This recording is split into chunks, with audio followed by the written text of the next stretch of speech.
Danny Gamble with a quick follow-up to that last video. Somebody has already called me and said, hey, where's your follow-up to why we should take everybody?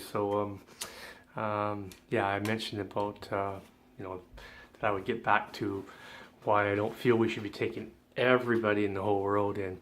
And hopefully it'll surprise you a little bit. Actually, I'm throwing my head on a little cold. So, reason I think we shouldn't be taking everyone in the whole world isn't about selfishness at our end or we're here now, so we're going to close the door. I don't agree with that either. And people truly love Canada, and they're going to contribute, and they go about it in the way that makes sense, so that it seems fair to those also that want to come here. Great, and look forward to meeting you. I love people from different cultures. My point actually was on another angle, and that is, I think as a world, we're doing this wrong, guys. We formed a UN, and man, those guys have been making great money for years, talking, but not really doing much. And we're saying, well, they can't really because there's countries with vetoes. Well, then let's get rid of that veto, because at the end of the day, should one country be able to stop what the rest of the planet wants to do in relation to anything? No. They should do a percentage, so it should be no more veto countries. So I know that's going to hurt, and there's going to be a lot of people who say, oh, no, we're going to have that. Russia's going to want it, America's going to want it, England's going to want it, France is going to want it. I think Germany or whoever the other one was is going to want it. It's not us, guys, but not us in Canada. But it's wrong, because what it does is just makes it a bunch of guys talking and pulling big paychecks, living in nice hotels, and and at the end of the day, nothing can really get truly resolved. Where I'm going with this also is the solution, I believe, and again, I'm just a person, so just throwing this out as a human being, the proper solution isn't to tell someone in Syria that's grown up there for a few generations, owns a grocery store, owns a pub, owns a church, or works in a church, it's not about telling these people, well, we're having a civil war now, and because we're winning, you're out, and the rest of the world look after them. Because if you don't, we're going to kill them. Genocide, right? And you can't blame them. You got to flee. You got your children. You want to live, so you flee. And now, does someone in Syria with their own land, and they've grown up maybe a few generations, suddenly living in Canada? Well, of course they're going to say it's lovely to be here. Thank you for having us. Because what was their choice otherwise? Death.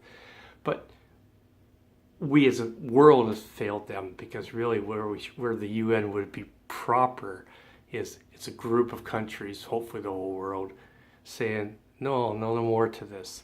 You guys have got problems, we're sending in an army, we're getting between you, and you're going to work this out. Take care how many years it takes. You're going to talk and work this out, and you get to therefore live in your own country, maintain the properties you've owned, you've paid taxes on them for years. Why shouldn't you be able to still have them? Why do you have to just give them up and run and flee with whatever you can carry? That is the way it works. And I myself, think you're Canadian, right? Would you want someone, because say, Canada's diverse, so this works pretty easy, but would you want to say people that have come here from other countries already and are here, and maybe they're into, Buddhism, or maybe they're following Muhammad, or maybe they're Catholic, for God's sakes. Maybe they're not the same. Do we have a civil war and then they got to leave? No, they're here. They're part of the development of the country. They deserve to live here. So if they deserve to live here, and one side's bigger than the other and stronger than the other and wants to genocide them, that's what we got to stop around the world. Stop the slaughtering of people for justifications of religion and politics, and basically taking what they have, right? I mean, it didn't work in World War II, right? The Germans basically wanted to annihilate all the Jews, right? Really sad. And so what do? We gave the Jews a whole country of their own, Israel. And that hasn't worked out too well. I mean, yes, they have their country, but they're still hated around them.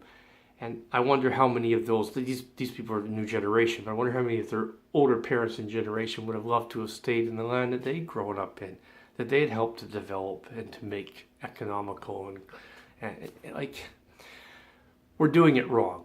And I think I'm onto something here, because can you imagine All right, so this time around, the whole world's blowing, imploding in some countries.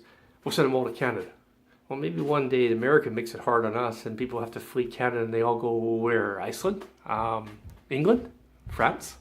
Like, having people flee from one part of the planet to the other because some, let's use the real word, some assholes want what they have or don't like the way they pray or don't like the way, in some cases just they do a better job than they do of living, and so there's resentment. Sometimes it's just resentment, and that's where I think the UN should have been right from day one. It should have been a united force to prevent slaughter of humans and allowing dignity of those humans to live in their country and continue their life and keep their possessions and pass it on through their generations.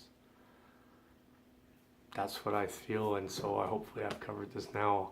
I usually do these things once if you haven't noticed, so I'll probably just leave this one as is and shock a few people. And a few people say you should have done 3 or 4 takes to get it just right. But I don't think real life doesn't have 2 or 3 takes. If you wait for 2 or 3 takes, you're probably not going to make it. Cheers. Bye.